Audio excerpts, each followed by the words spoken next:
নতুন বছরের শুভেচ্ছা জানিয়ে আজকের ভিডিওটি শুরু করছি। আশা করি সবাই ভালো আছেন। এর আগের ব্লগে আমি উজ্জয়ন মন্দির সম্পর্কে আপনাদের দেখিয়েছিলাম, আর রাত্রিবেলা আমরা পৌঁছে গিয়েছিলাম হরসিদ্ধি মন্দিরে। রাত্রিবেলা পৌঁছে যাওয়ার একটাই কারণ, এখানকার মূল আকর্ষণ সন্ধ্যা আরতি, এবং সেই অপূর্ব সন্ধ্যা আরতি আমি আপনাদের সাথে শেয়ার করব। ভিডিওটি শেষ পর্যন্ত দেখুন, আশা করি ভিডিওটি আপনাদের ভালো লাগবে। 51টা সতীপীঠের মধ্যে এটা একটা অন্যতম পীঠ। এই পীঠে মা সতীর কনুই পুড়েছিল। উজ্জয়নকে রক্ষা করার জন্য আশেপাশের অনেক মন্দির আছে দেবীর, কিন্তু তার মধ্যে এটা একটা অন্যতম। এই মন্দিরকে সম্রাট বিক্রমাদিত্যের তপভূমি বলা হয়।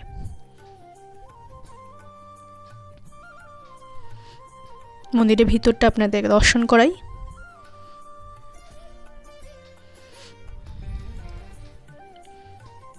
মায়ের মূর্তির ভিডিও সেই মুহূর্তে করতে দিচ্ছিল না, তাই ছবি দিয়েই আপনাদেরকে দেখালাম।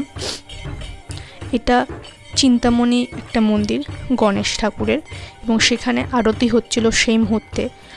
আর মূল সিদ্ধি হরসিদ্ধি মন্দিরের আরতি দেখার জন্য এখানে লোক বসে আসন গ্রহণ করেছিল। অনেক কষ্ট করে আমরা একটা জায়গা পেয়েছিলাম। তখন সবে তেল দেয়া হচ্ছিল প্রদীপগুলোতে।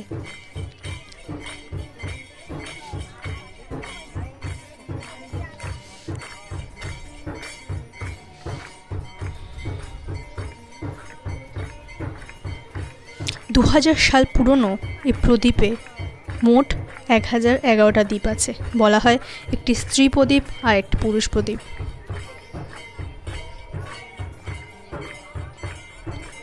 এই সন্ধ্যা আরতি শেষ হলে চিন্তামণি মন্দিরের, তারপরে হরসিদ্ধি মায়ের মন্দিরের সামনে যে প্রদীপ দুটো যাই আরতি দেখার জন্য সবাই বসে আছে, সেটা শুরু হবে। তেল দেওয়া মোটামুটি শেষ, এরপরে প্রদীপ জ্বালানো শুরু হয়ে যাবে। বলা হয় এই প্রদীপ কেউ জ্বালিয়ে তার মনোইচ্ছা বা মনস্কামনা যদি চায় মায়ের কাছে, তার মনস্কামনা নাকি পূর্ণ হয়। অপূর্ব দৃশ্য তো আপনারা দেখুন, তারপরে আমি আপনাদেরকে মন্দিরের আরও কিছু ঘটনা তুলে ধরব।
এই মন্দিরকে নাকি সম্রাট বিক্রমাদিত্যের তপভূমি বলা হয়।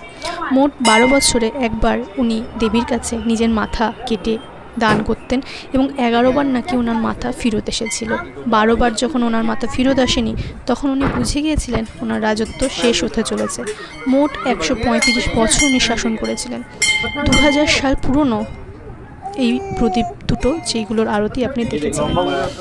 এই হরসিদ্ধ মন্দিরের দুখানা ভাগ আছে, একটা আছে গুজরাটে আর একটাই উজ্জয়িনে। গুজরাটে মা দিনের বেলা পূজিত হয় আর উজ্জয়িনে মা রাত্রিবেলা পূজিত হয়। সম্রাট বিক্রমাদিত্যকে মা বলেছিলেন তিনি দিনের বেলা গুজরাটে থাকবেন এবং রাত্রিবেলা তিনি উজ্জয়িনকে রক্ষা করবেন, তাই রাত্রিবেলা এইখানে মাকে পুজো দেওয়া হয়। মোট 60 লিটার তেল এই প্রদীপগুলো জ্বালানোর জন্য ব্যবহৃত হয়। ভিডিওটি ভালো লাগলে সাবস্ক্রাইব করতে ভুলবেন না।